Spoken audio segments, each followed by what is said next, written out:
Freedom Radio, AFN Iraq, the home of me, the B-Man, and the Desert Diva in the mornings, and all the best music all day long. We got a lot of great stuff coming up today. Got the 80s segment with Nikki Prodromus. I don't know what she calls her show. I think it's just totally 80s. Or no, isn't it noon with Nikki? Noon Nikki with at Nikki. noon? I don't know. And Well, see, I probably should know since I'm in charge of this whole mess. Well, we're teasing it. This is what we're doing. This is called a tease, everybody. Now you're going to want to listen to find out what she's called. See how we did that? Great. We're great. brilliant. Yeah, really. All right, got to talk about some MMA, some UFC 111. Now, I don't guess we're spoiling this. Folks that are watching it right now on AFN Extra, it started at 10. So if they're watching it, they're not listening to us probably. So I don't think we're spoiling anything. I think that's the channel that's froze up. Oh, well, then we're good. Yeah. But anyway, well, if they're watching that, they're not listening to the radio. That's what I just said. So we're good. We're good. All right. UFC 111 was last night. Georges St. Pierre and Dan Hardy. Wasn't much of a, well, it was a fight, but it wasn't much of a fight. St. Pierre retained his welterweight crown with a unanimous decision over Team Roughhouse stalwart Hardy. Yeah, Dan what I'm Hardy. hearing is that even though St. Pierre is not much of a wrestler, he actually out-wrestled Hardy. Oh, yeah, he did a very, very good job. Had a lot of patented takedowns. He actually, Hardy, from round one, it went 5 rounds, and from round one, it was just no contest. I mean, Hardy, or St. Pierre won every round unanimously. But it was a very boring fight. I didn't get to see it, but it was a very boring fight to watch. The other one, Carwin and Mir, I think Don Dees in the afternoon, he had Shane Carwin, or actually he had Frank Mir defeating Shane Carwin, and that one lasted 3 minutes and 48 seconds. So Shane Carwin has still never seen the second round. No, wait a minute. No, wait a minute. No. Oh, I go on. You wait a minute. Well, buddy. look, let me ask you something. Carwin beat Mir, right? Yeah. Okay. So do you think Mir threw the fight? No, he didn't throw. Well, what do you get if you win this fight? Who do you got to face if you win this fight? On top of the little bit of money that you get the main prize of getting to face Brock Lesnar and getting your head ripped off. Yeah, I don't know if I would want to win that fight. Frank Mir, he's actually... Hey, I won! Yeah. Oh, no! Yeah, he's a lot smarter than us. Okay, who am I going to fight if I win this? Oh, Brock Lesnar?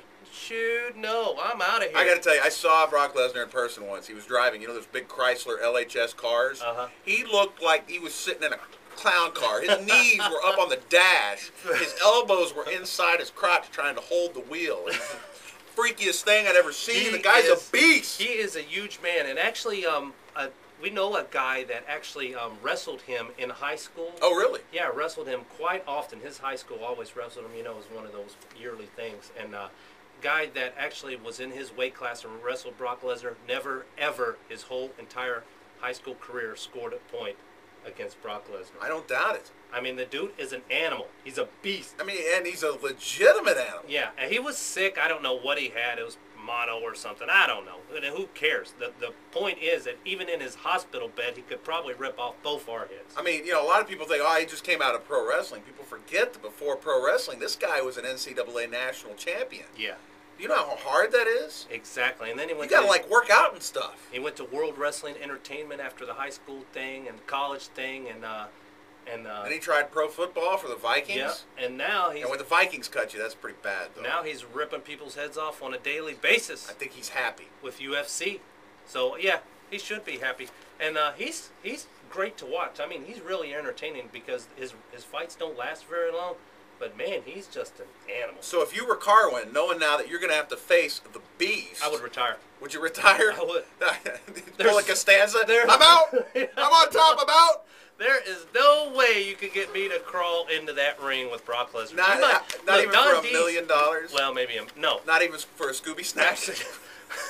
Maybe a Scooby snack. But look, Don Dees does the MMA stuff. He does all that mixed martial arts stuff, and he's actually an instructor in Judo, Taekwondo. No, he's a USA Jiu-Jitsu guy. Oh, yeah. And I got to get his take on this. I don't think he'd want to get in there either. You know, if you did, good for you. I think he would, but because he told me the other day he would love nothing than to get his butt handed to him by a professional MMA fighter. So Yeah, I'm going to work that over the next year. D's, Lesnar, F. Yeah.